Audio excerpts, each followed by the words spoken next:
Aku memang bukan laki-laki yang baik. Terlepas dari segalanya, kepribadianku sama sekali tidak perlu untuk diperdebatkan. Status sosial yang tak perlu dipermasalahkan. Aku tetaplah seorang manusia, anak dari seorang ibu, kakak dari seorang adik, dan mungkin harapan dari seseorang. Di atas pundakku, hidup jutaan tanggung jawab atas peninggalan yang terdahulu. Di punggungku, tumbuh ribuan luka dan air mata. Dalam setiap langkahku, muncul keinginan untuk kembali pulang ke rumah. Dalam tidurku yang lelap, ada pikiran yang kacau atas pekerjaan yang tak kunjung tuntas. Dalam setiap kalimat tidak apa-apa yang keluar daripada mulutku, terdapat perasaan ingin berteriak menahan nyeri dan keinginan untuk menangis sekencang-kencangnya yang aku bisa.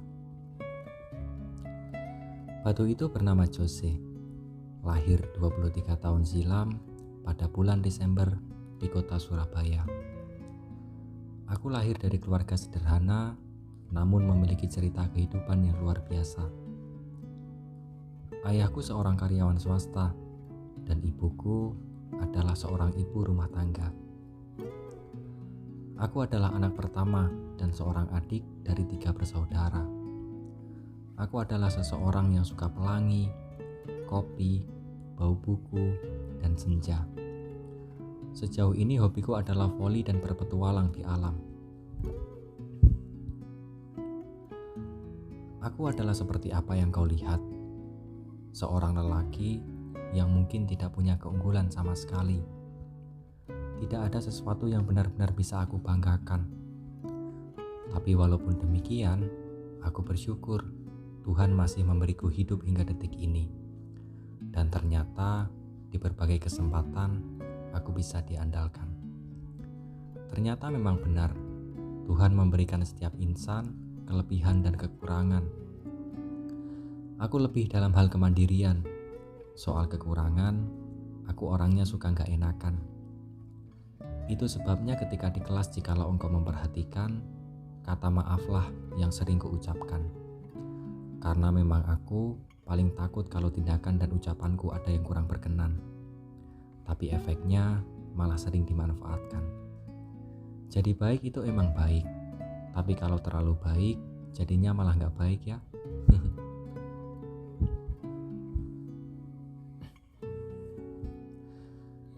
Aku adalah orang yang bertindak sesuai kata hati. Tidak peduli orang lain mau mencaci maki, tapi kalau tindakan itu berdasarkan apa yang dikatakan oleh hati, aku merasa bebas di sana. Ditakdirkan menjadi anak laki-laki pertama adalah sebuah jalan yang indah.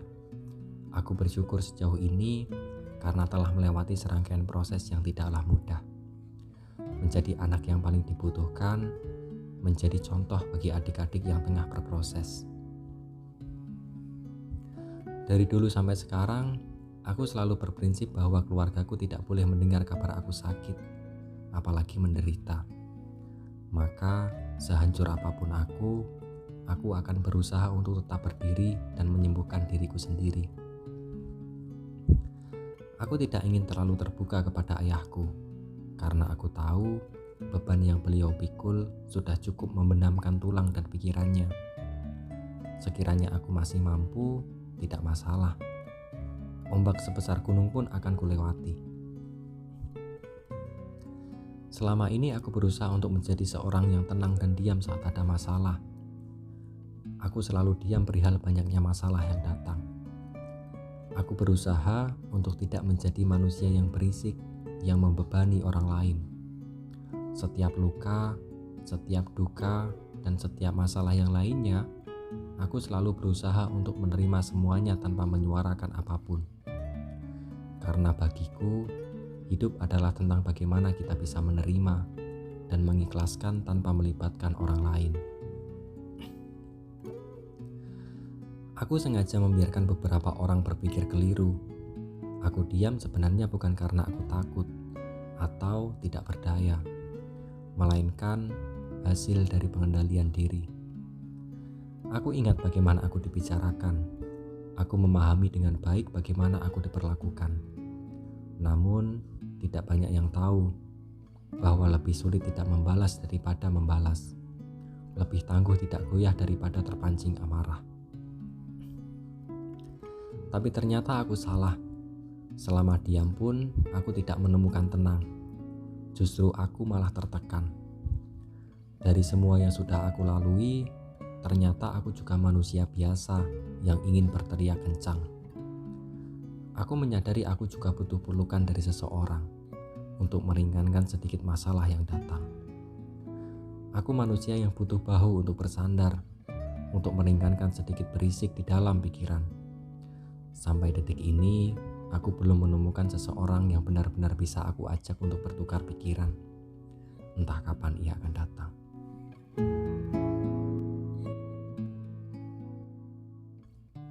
Salah satu yang bisa menciptakan ketenangan adalah pasangan. Hal menyakitkan pra-pernikahan sudah ku alami. Isak tangis air mata juga sudah ku daki. Semua itu semata karena aku masih terus mencari. Bagiku, rasa sakit adalah bagian dari proses. Entah persepsiku benar atau salah, tapi menurutku, dengan pasangan, aku merasa akan bebas menceritakan apapun. Tentang mengapa tukang rujak menaruh buahnya di dalam akuarium, atau mengapa penjual ikan justru menaruh ikannya ke dalam plastik.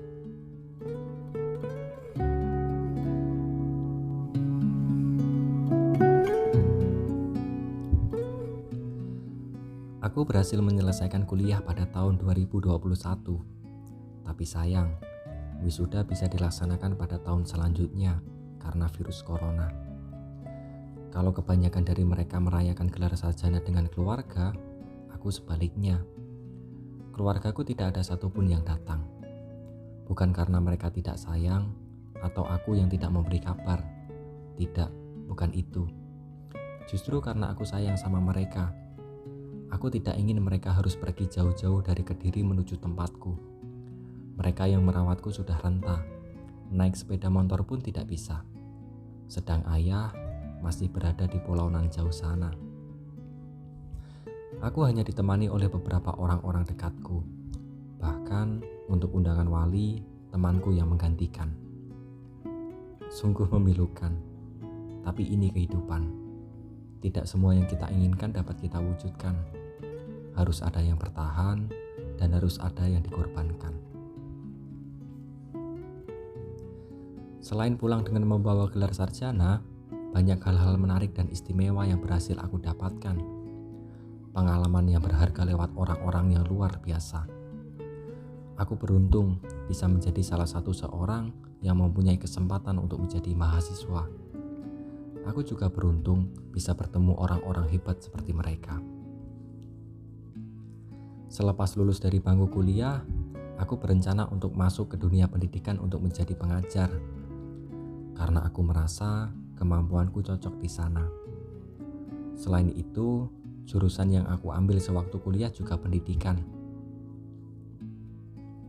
Selama 6 bulan lamanya, aku mencari-cari sekolah di wilayah Kabupaten Kediri. Dengan tujuan supaya aku bisa berada di rumah lebih lama daripada sebelum-belumnya. Aku punya tanggungan di rumah, merawat kedua orang yang dulu sudah merawatku. Hari demi hari, bulan demi bulan terlewati. Tapi aku belum mendapatkan hasil dari apa yang sudah kuusahakan. Ternyata mendapatkan pekerjaan yang kita inginkan tidak semudah yang dibayangkan. Meskipun sudah menukar waktu dan biaya untuk mendapatkan ijazah sarjana, itu pun belum menjamin seseorang akan mudah dapat kerja. Kurangnya relasi di Kediri menjadi salah satu hambatan tersendiri. Apalagi sebenarnya aku masih punya tanggung jawab kepada orang tua temanku yang menitipkan anaknya kepadaku. Mungkin karena Tuhan tidak memperbolehkanku mengabaikan amanah dari orang tua. Hingga akhirnya aku putuskan untuk kembali lagi di tempat lama, Blitar.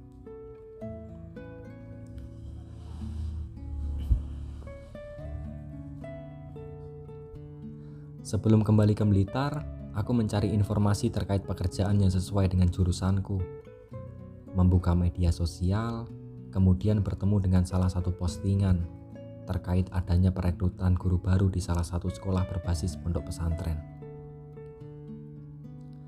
Madrasah Aliyah Nurul Iman, nama yang sebelumnya tidak pernah aku dengar sama sekali. Kulihat detail sekolahannya, ternyata tempat tersebut terbilang cukup besar dari kapasitas tempat dan juga siswanya. Kata salah seorang teman, di Nurul Iman adalah sebuah sekolah formal berbasis pesantren yang diasuh oleh Romo Kiai Haji Saiful Bahri. Sempat sedikit ragu kala itu, di saat temanku berkata kalau tidak sembarangan orang bisa bergabung dengan pesantren itu. Tapi apa salahnya mencoba? Lagi pula, dari dulu aku selalu penasaran dengan dunia pondok pesantren. Aku tidak pernah mondok sama sekali. Aku hanya mendengar cerita teman-temanku ketika kuliah dulu. Dan mulai dari situ, aku terus penasaran dengan dunia di pesantren.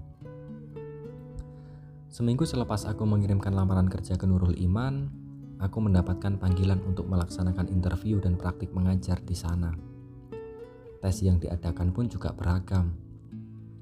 Mulai dari tes tulis, baca Al-Quran, wawancara, hingga micro-teaching. Semua aku lalui tanpa halangan apapun. Hingga di hari pengumuman tiba, dari 120 guru yang berjuang, aku masuk ke dalam bagian 22 guru yang dinyatakan lolos dan bergabung bersama di Nurul Iman.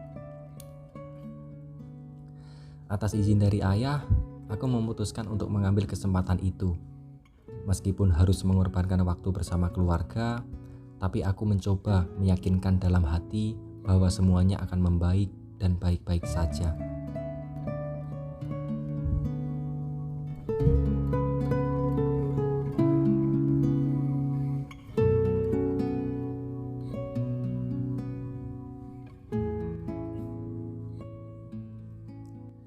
Kesan pertama yang aku dapatkan ketika mengajar di sekolah berbasis pondok pesantren ternyata tidak semenakutkan yang terbayang di pikiran. Anak-anak yang antusias ketika perkenalan, rasa penasaran mereka diluapkan semua kala itu. Mereka seolah-olah ingin tahu betul siapa aku. Sangat enjoy rasanya.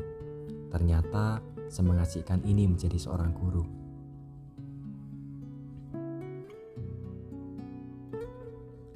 Standar nilai yang rancu. Ini juga cukup menjadi sebuah problem. Ketika perbuatan buruk, nilai-nilai amoral menjadi patokan. Anak nakal, tidak beradab, geng sekolah yang dianggap keren di beberapa sekolahan. Padahal itu adalah bagian dari nilai-nilai buruk. Ditambah lagi, insan yang tidak seimbang antara tuntutan dengan tantangan. Aku mencoba memberikan yang terbaik dalam urusan pendidikan kepada mereka. Berbagai macam cara aku lakukan untuk menarik minat mereka dalam pembelajaran di kelasku. Meskipun harus mengorbankan waktu, tenaga, dan biaya yang lebih daripada yang lain, bagiku tidak masalah. Karakter mereka yang beragam menjadi hiburan tersendiri bagiku. Sangat sulit mengidentifikasi mereka satu persatu. Tapi jujur, mereka semua asik.